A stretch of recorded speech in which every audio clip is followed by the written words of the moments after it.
going to make a worm tea compost, and I've got one here already made, so I'll show you how I do that. Cindy, if you want to come up and show them that. So you can see all the bubbles in here. It looks pretty nasty. It was bubbled up a lot more, but it's been, I've had the air off for about a half an hour or so, so it's kind of settled out a little bit. But that's a good sign. I'll explain that to you in just a second here. So how I build it,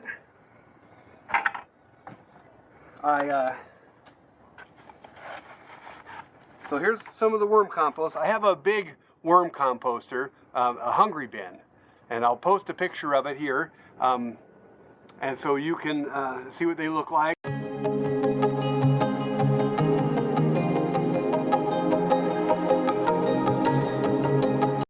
And there's a lot of different types of worm farms though, and that's just the one that I use. It produces a lot. So anyway, I'll put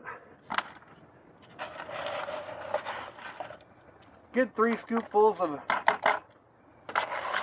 maybe a little more. You can see it's, and then over here, and Cindy might want to show this. This is super nasty. This is, tell them what it smells like, Cindy.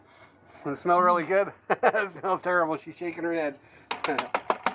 And I usually have a solo cup, but this is Comfrey.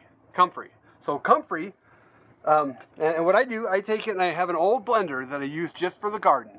And I'll put some comfrey leaves in there and some water, blend it up, dump it in here, dump it in here, dump it in here, till I've got a whole pile of it blended down in here, and then fill the rest up with water. Put a lid on tight, put the lid on real tight, put it in the shade somewhere and let it sit for 3 or 4 weeks, and it'll get good and stinky and make great worm tea. My humble opinion. So I take, a scoop. Look, we're leaking everywhere. Ah!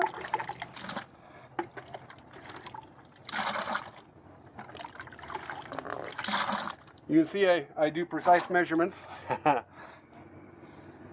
And then we've got some humic and fulvic acid. This will help get things going nicely, great for your garden. You don't need a lot of it. Again, precise measurements. And let's see what else. Yes. So blackstrap molasses, you can use powdered or the liquid. This is liquid. Make sure it's unsulfured. So that's what's mostly important, is that it's unsulfured. And they recommend at least, for a 5-gallon bucket size, at least 2 tablespoons. I put quite a bit more than that in. So I probably put, I'd say that's exactly a half a cup.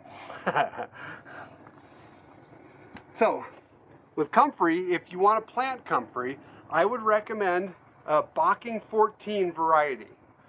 The seeds are sterile, so it won't become a big weed problem for you.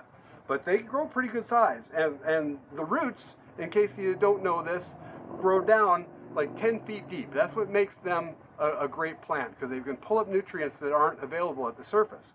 Now, how we did it, we took a big pot like this, a nursery pot, but a bigger size, heavy duty one for like that you would buy a tree from the nursery in. Cut the bottom of it out, dug a hole, planted that, sucked that thing in the ground, sticking up a little bit, and planted the rootstock of the comfrey right in that plant. And it's huge. I mean, it's huge. And I'll put a picture of it here.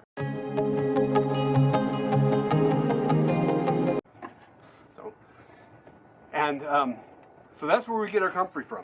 And you can cut that down a couple times and it'll come right back. It's a super hardy plant, cold tolerant, the seeds won't spread, and it has lots of nutrients, and it can handle full sun, loves full sun, does well as long as you keep it moist, and it'll grow great for you.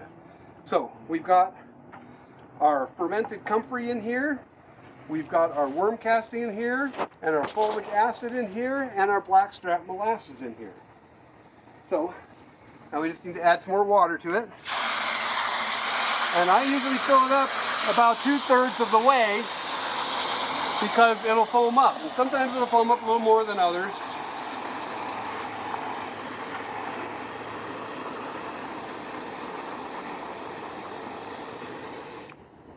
We'll do that. And then lastly, now I put it in here loose, and I'll show you why in a second. I'll take a paint strainer, and be careful because it'll come out on you. And just mix this all up real good. You got everything mixed in there nicely.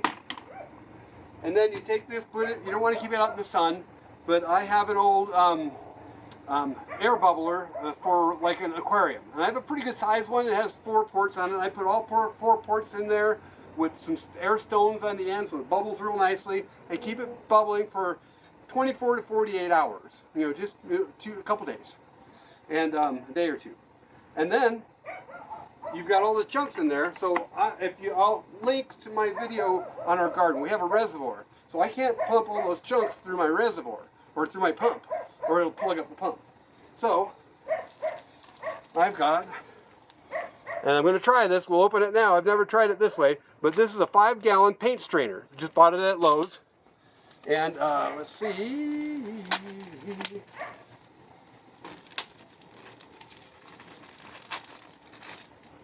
We'll put this in.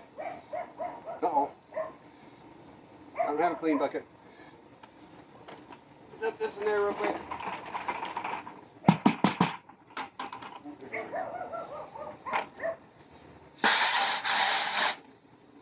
Be great for the wife's flowers.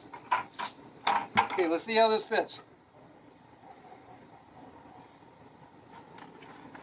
It's nice. So we're going to make sure it's stable. This is the worm tea that's ready to go, that I've had going for 2 days. We'll put that all in there, chunks and all.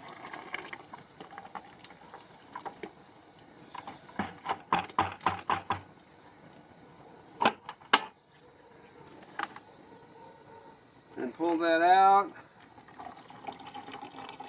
Let all that goodness drain out. That's working pretty good. Just as good as my compost bag did. And I do this way because it seems to work better, all of it floating around in the bubbles, than it does locked into a compost bag like this, like a tea bag in there. And I think you get a lot more out of it that way.